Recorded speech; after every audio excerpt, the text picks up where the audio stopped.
Hey, what's going on, guys? It's Jack, back in to talk about my experience with Ragnarok X Next Generation. I got a chance to play it on stream, and it is the new sequel to Ragnarok Online. Much like in World of Warcraft, they got an incredibly in-depth class system, instance dungeons, and open world hunts, alongside a player-driven auction house with no pay-to-win. I got into it as a totally new player, and it was really easy and straightforward, as the questing experience was very easy to get into, just being able to sort of guide you through the process to help explore the world, get an intro to the storylines that they have presented, and really get you set up quite easily as well in the instance-based content for the dungeons. They made it super clear from the very beginning for new players about how the system works. They have their own built-in party finder system that you can set up once you're unlocking each dungeon throughout the main story questline. And they've got a ton of different options on how to play,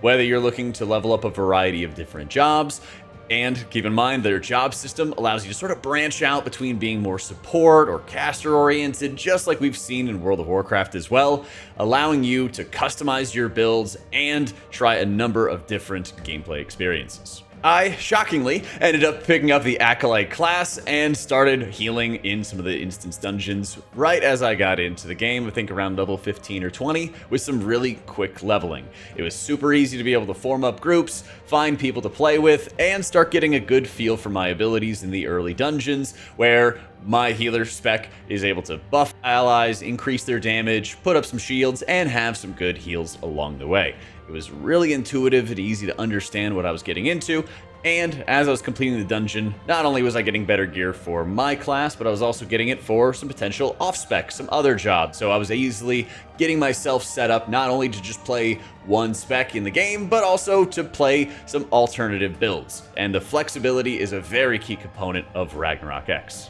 The crafting and gathering systems were a huge plus when I got to experiment around with them, because it's just so easy to get started with and understand what recipe you're working on, what you want to level, and what a lot of your items are doing, and where to find them as well. A few of like the key components as I was getting started with like some of the cooking, for example, it was nice to be able to figure out, just with the built-in tools in the game, where you're acquiring certain items, how to be able to find them, and often they have recommendations for new players as to where to find these items and get yourself set up. Also, had to get some more experience in with fishing, as pretty much every game that I end up playing that has like a fishing game mode, I always am trying to jump into, and had a lot of fun with that as well. It really brought me back to playing RuneScape growing up, where I was really into mining all the time, but I'd often have like another tab open doing something else as I'm mining a node. And there's some really fun farming that I got to notice with like some of like the auto fishing rod, which goes a little bit slower, but you're able to just sort of tab out, start farming up more resources, and be able to sort of focus on something else on the side. So if you're really into like the gathering, crafting aspect, they have that in spades, and it's also super easy to get started with. I think I'd only gotten into the game for maybe an hour or two, and it instantly was introduced into the system. They laid out where you needed to go, what you needed to do, and you could also see a lot of future recipes to see how deep the well really goes. And if cosmetics are more your thing, they have their own built-in transmog system and an insane amount of collectibles, both with mounts, pets, and cosmetic transmog appearances that you can buy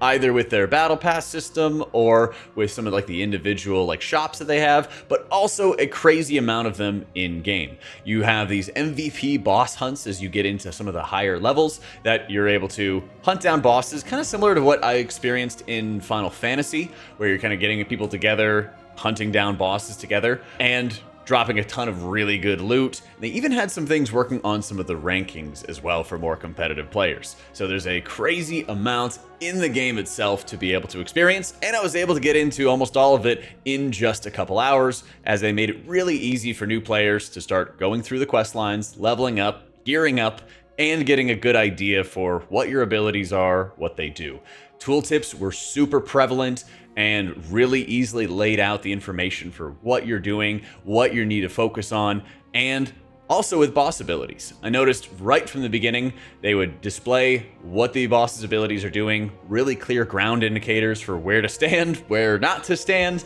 and also having some of the displays above players of when they get stunned, when they get slowed, and those crowd control or debuff effects that, we in World of Warcraft have had some issues with in the past. So it's been a really nice bit of fresh air, having that easy gameplay experience to pick up and not really having any sort of confusion whatsoever as to where to further advance your character. And that's always been a really intimidating thing for me starting new MMOs that I never felt whatsoever when playing Ragnarok X. The gear customization was also a really cool part of the experience, as I was able to find not only do you have, different options for how you want to upgrade your gear, equip new gear and that, but they also have a card-based system where you're able to add basically an extra effect to your gear. You'd have lifesteal, so like a leech effect that we would be used to in WoW that are dropping from cards. And then you're able to use that card and it says, hey, you can either put it on this ring, or